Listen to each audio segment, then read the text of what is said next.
Associação Missionária para a Difusão do Evangelho, AMIDE. De tempos em tempos, Deus levanta homens e mulheres que mudam completamente o rumo da história do lugar onde vivem. Eles sentem uma profunda convicção de pecado, vem o arrependimento e eles começam a buscar a presença de Deus. De tempos em tempos, Deus promove essas ondas de avivamento. Só que muitas pessoas não sabem disso. São ondas de avivamento que vêm de séculos passados. E a AMIDE resolveu contar essas histórias do avivamento. Eu creio que elas vão beneficiar profundamente a sua vida. Então vem com a gente. A gente está com a Ana aqui hoje e vamos começar com a primeira história. Ana, que história você tem para a gente hoje? Hoje eu quero contar uma história atual. Depois eu vou contar em outra ocasião muitas histórias maravilhosas. Mas eu recebi uma notícia que um jovem adolescente, ele queria conhecer Deus, um jovem hindu. E ele foi para um monte e ele clamava: quem é o Deus verdadeiro? Eu quero conhecê-lo. E não havia respostas. Ele resolveu jejuar e orar. Na concepção de jejum e oração de um hindu, durante 3 dias, e não obteve resposta. Ele ficou muito frustrado. Ele voltou para casa, entrou para o quarto e começou a clamar: Deus, quem é você? Existe um Deus verdadeiro? Onde você está? Eu quero te conhecer. O tempo passou, ele estava ficando muito triste, porque não tinha respostas. Mas de repente, ele teve uma visão. Entrou um senhor jovem no quarto, brilhante, e lhe disse: eu sou o Deus verdadeiro. Meu nome é Jesus Cristo.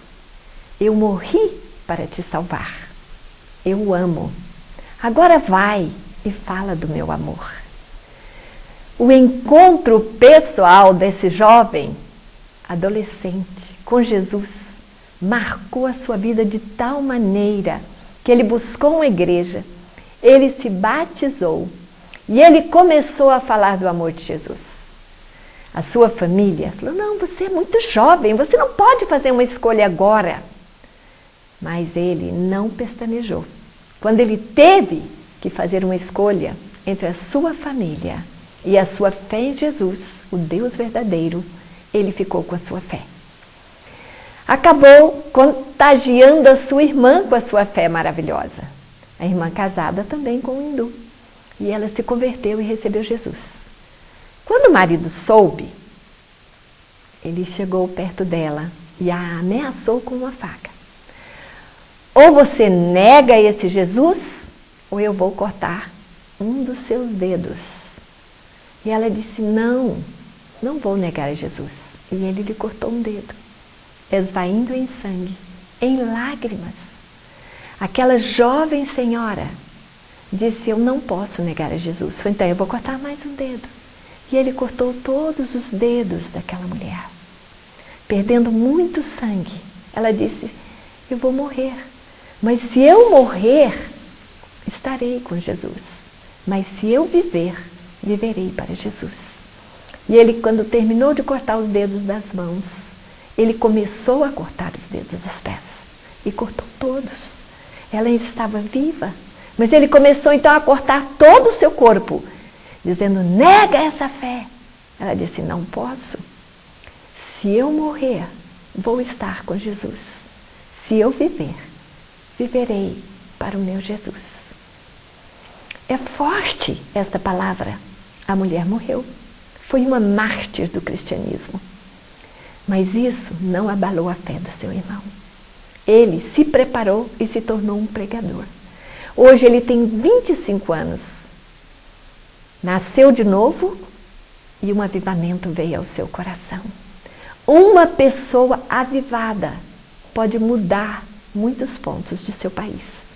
Aquele jovem com 25 anos está percorrendo toda a Índia, em todas as regiões, e falando do que Deus fez por ele, de quem é Deus e do amor de Jesus. Eu queria voltar um pouquinho à história, Osana, se você me permite. E eu queria falar de um outro jovem que todo mundo conhece.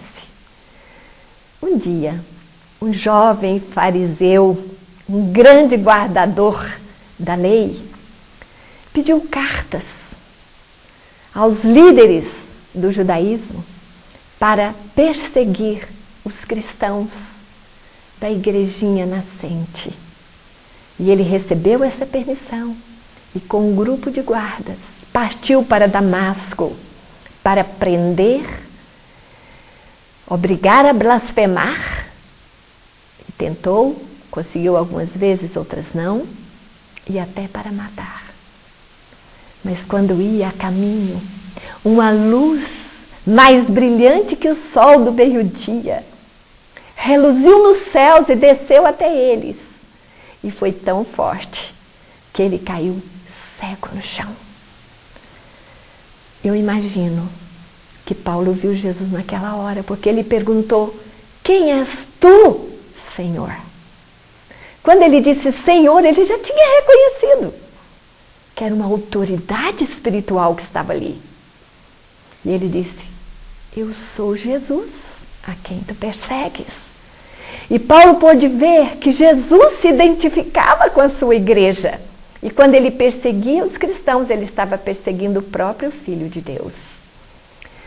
Mas a maior impressão que eu acredito que Paulo sofreu naquele momento foi que aquele Jesus era o Messias tão esperado por ele e por todos os judeus. Ele reconheceu a Jesus. Paulo foi tomado pela mão, foi levado até Damasco. Recebeu cura depois de 3 dias de jejum. Foi batizado e cheio do Espírito. E esse homem avivado foi chamado por Deus e enviado para os gentios. E ele se tornou o maior missionário da história.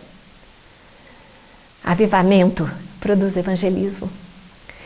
Avivamento produz missões, porque fogo lastra. E nós estamos orando por um avivamento no Brasil, Osana. Talvez vai começar com um homem, com uma mulher. Talvez gente que a gente não espera. Talvez com um adolescente. Quem sabe com um pastor. Ou talvez com gente que a gente nem imagina. Mas a nossa oração tem sido: levanta, Senhor, pessoas comprometidas contigo e com o teu reino. E enche essas pessoas com teu Espírito para impactar a nossa nação. Para que multidões se convertam.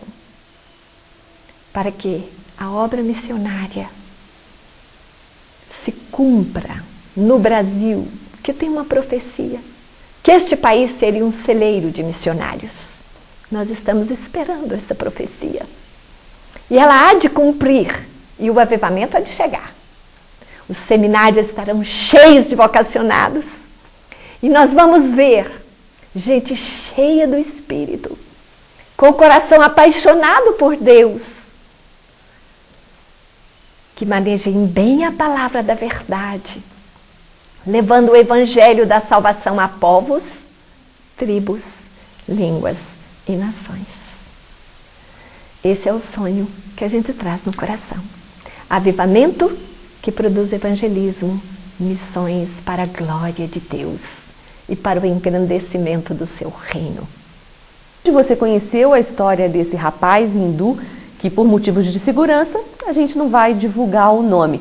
E também a história de Paulo, que grande avivamento que moveu o evangelho por todo o mundo através da vida dele. A gente volta com outras histórias de avivamento em breve. Música